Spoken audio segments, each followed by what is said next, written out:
Derek, how are you? Good. How are you? Pretty good. You've had a long day of these, haven't you? I know I was expecting to see some big brolic man, and I see a female. It's a refreshing face.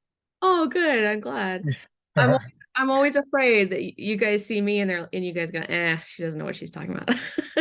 No, I'm interested. I'm interested now. I see the pictures in the background. I'm interested now. Like Oh, everybody got a fair shot with me. I think everybody can be knowledgeable. It doesn't matter, man, woman, doesn't matter. awesome. Well, I appreciate that. So I'm going to ask you the question I'm sure that you have been asked nonstop. Why PFL? What happened? Tell me how that all happened. Well, me, I was getting a little burnt out over in the UFC, so it was kind of like a fresh start for me. We were weighing some options, and we had a couple offers on the table from different places. But we like what PFL presented, and we felt that was a good place. And I was super excited, and I am super excited about debuting in PFL. When you were talking with PFL, was it always going to be your first fight on the finals card with this particular opponent, or was it sort of just I just want to be in the PFL? How much of this was predetermined before you signed that dotted line? Pretty spot on. Yeah, we were kind of looking at an opportunity, and this is the opportunity that presented itself. So everything worked out, and here we are. Why this opponent? Why this fight card? Why this promotion? What's so exciting? I mean, beyond being burned out, there's got to be something that entices you to jump ship and go here to another ship. What's that biggest pull for you? Oh, for sure. Like it wasn't necessarily about burnt out. It was just a new, like I needed a spark. I needed something new, needed something fresh. I needed a reason to why do I want to keep doing this without doing the same thing? I've been in UFC for a long time. I was kind of in the same spot. I was on nice winning streaks. I was in the top 10. I never got my title shot. But, PFL was just a new opportunity. It's like I go out there, I fight, accountability, I win, I advance, I get $1 million. So like it was a no-brainer for me. New venture, new goals.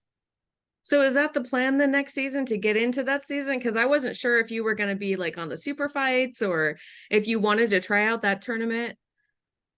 Yeah, that's the plan. That's the plan that we have right now. You never know. Yeah, we could do some super fights too. Um, the main focus is the first fight against Ray Cooper, and then we have some guys over there. I mean, Jake Paul called me out a couple years ago. I was in the UFC at the time, signed, and Dana White wouldn't release me, and now we're in the same promotion. So you never know. You never know what presents itself. We can do it in PFL. Would you like to be the first one to welcome him into the PFL and to MMA? Absolutely, absolutely, yeah, for sure. I definitely welcome Jake Paul into PFL for sure. So talk to me about Ray Cooper. What excites you about that fight? He's a guy that like to bring it. He like to stand in the pocket, trade, bring the action. So, yeah, these are fights I look for. I look for somebody who want to come on and fight. It's going to be a challenge. And then it's my job to go and work hard and figure out that puzzle and make it out a challenge for myself. Are you seeing that fight going the distance, or do you think you're going to get a quick finish?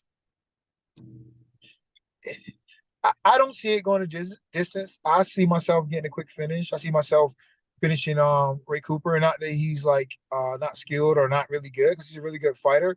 But if you look at any of my fights in my whole career, like guys aren't really beating me. I'm beating myself. I mean, I think that's a fair assessment. In my last two fights, I was in title eliminators fighting the best guys in the world, and who's heralded by everybody as some of the best guys in the world. And I'm dominating these guys in the first round, and then I kind of just fade in the second round. So I'm just adding it up in my training, and adding more cardio. That's really my big emphasis. But when I go out there and fight, it's kind of me versus myself. I go out there, the skills are there. I just got to make sure that I keep that pace good, and yeah, we're going to take care of that. Has there been any like mental training that you're going through? I hear so many fighters saying that they're going to, therapists and sports psychologists and stuff. Have you thought about doing any of that, or is that not something you think? No, so my mental training has been get my ass and do my road work. Get my ass and it sucks. Nobody likes running unless you're a freaking Ethiopian and you're like 100 pounds. I'm sure you like running, because you're light and it doesn't take a when you have muscles, it's a lot harder to run. It's more challenging, I would say. So yeah, it's just about being disciplined with the diet. I'm all on top of that. making sure I get my runs in. I'm getting, 7 to 10 miles a week, making sure I'm steady with that. But me being able to keep a high pace and to be able to keep a pace, I don't feel like there's well, I've proven, guys can't compete with me. It's when I slow down, I beat myself. And kudos to them, being around and being able to with Dewar. But yeah, I just gotta hold myself accountable. There's a lot of stuff kind of changing within the UFC, PFL, Bellator, even boxing. There's a lot of up in the airs about what's going to happen with Bellator. Is PFL buying it? Is Bellator going to go under? Would you like to see PFL absorb a Bellator? Is there anybody that you'd like to fight that you'd like to see come over? I'm all for it. Business is business. That's only gonna make PFL bigger, more fighters to choose from. So yeah, it'd be good for everybody. So yeah, I heard about the acquisition and it's being talked about and all this other stuff. So yeah, we'll wait to see what happened. But yeah, I think it'd be good for the promotion. And like I said, it's more fighters. Yeah, it'd be better for everybody. What about the fact that USADA is not going to be handling the UFC anymore? I know that won't impact you because you're going to be under USADA again. Is there any bit of jealousy like, oh man, I have to keep going with USADA? Yeah, well, I don't know how USADA is with PFL. I believe I know they're testing, but you saw it with UFC was kind of it was crazy. You could be out of town or take a last minute trip, and they're like, "Hey, where you at?" And you're like, "Oh, I'm out of town." And they're like, "Oh, well, you didn't update." It's like, "Oh, okay." Well, at one point they had like a GPS tracker, which me that's kind of intrusive, but I didn't care because I mean you could show up whatever and test me. I didn't care, but I'm not gonna be taking failed tests because I forgot to update my. I got too much stuff going on. I'm a businessman. I'm a I have a family, I have kids, I have young kids, I have older kids, so I don't have time. I'm not gonna remember. I forget things that I thought about just now. So like for me to remember to like, oh, let me go and check my whereabouts when I got something that's crazy important, it's not gonna happen. So like I think, definitely they gotta definitely come up with a new structure and be a little more reasonable with that also. But I Yeah, mean they're testing, I like that. That's good. I haven't heard any nightmare stories from any PFL fighters yet, so cross my fingers. Last one for me. There's obviously this talk about which is better, PFL or UFC. Are the fighters better in PFL or UFC? And there's a little bit of a curse, some people say, where the fighters from UFC come over to PFL and they don't win. Do you believe in curses? Do you believe in superstitions? Are you thinking about that? Is that something that you hear people talking about?